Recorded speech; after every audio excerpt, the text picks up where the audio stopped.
மகிஷாசுரன் மிகவும் சக்தி வாய்ந்த அரக்கன். அவன் பிரம்மனை நோக்கி தவம் இருந்தான். தனக்கு இறப்பே ஏற்படக்கூடாது என வேண்டினான். பிரம்மதேவர், இறப்பு ஏற்படக்கூடாது என்று யாருக்கும் வழங்க முடியாது வரம்.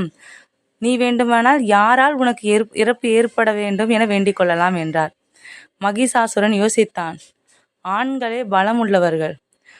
ஒரு பெண்ணால் மட்டுமே தனக்கு இறப்பு ஏற்பட வேண்டும் என வேண்டினான். அந்த வரத்தை பிரம்மதேவர் அருளினார். தனக்கு சாவே ஏற்படாது என்ற தைரியத்தில் மகிஷாசுரன் தேவர்கள், மனிதர்கள், இந்திரன், சந்திரன் என அனைவரையும் துன்புறுத்தலானான். அவன் எல்லோரையும் கொடுமைப்படுத்தினான். அவன் அநீதி தாங்க முடியாமல் மனிதர்கள், தேவர்கள் அனைவரும் சிவபெருமானையும் மும்மூர்த்திகளையும் வணங்கி தங்களை காக்கும்படி கேட்டனர். பிரம்மதேவர் அருளிய வரத்தினால் அவர்களால் அவர்களை காப்பாற்ற முடியாது.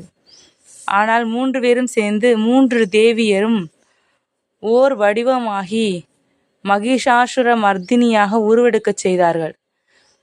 அன்னைக்கு சிவபெருமான் திரிசூலத்தையும், மகாவிஷ்ணு ஸ்ரீசக்கரத்தையும், பிரம்மதேவர் தனது வஜ்ராயுதத்தையும், இந்திரன் அனைவரும் தங்களது ஆயுதத்தை அருளினார்கள்.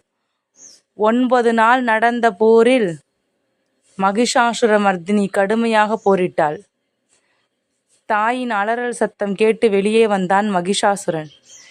ஒரு பெண்ணா, இவளாலா என்னை அழிக்க முடியும் என எண்ணினான். அம்மா சிம்மரூபிணியாக காட்சி தந்தாள். மகிஷாசுரனை நோக்கி கடும் போரிட்டாள். தொடர்ந்து அவனால் அம்மாவை விட அதிகமாக போரிட முடியவில்லை. தாயின் திரிசூலத்தில் பலியானான். மகிஷாசுர மர்தினி என்று அன்று முதல் அழைக்கப்பட்டாள். பெண்மை என்றும் புனிதமானது. அந்த பெண்மை சக்தியை போற்றும் விதமாகவே நவராத்திரி கொண்டாடப்படுகிறது. நன்றி. இந்த கதை பிடிச்சிருந்தா லைக் பண்ணுங்கள், ஷேர் பண்ணுங்கள், சப்ஸ்கிரைப் பண்ணுங்கள். தேங்க்யூ.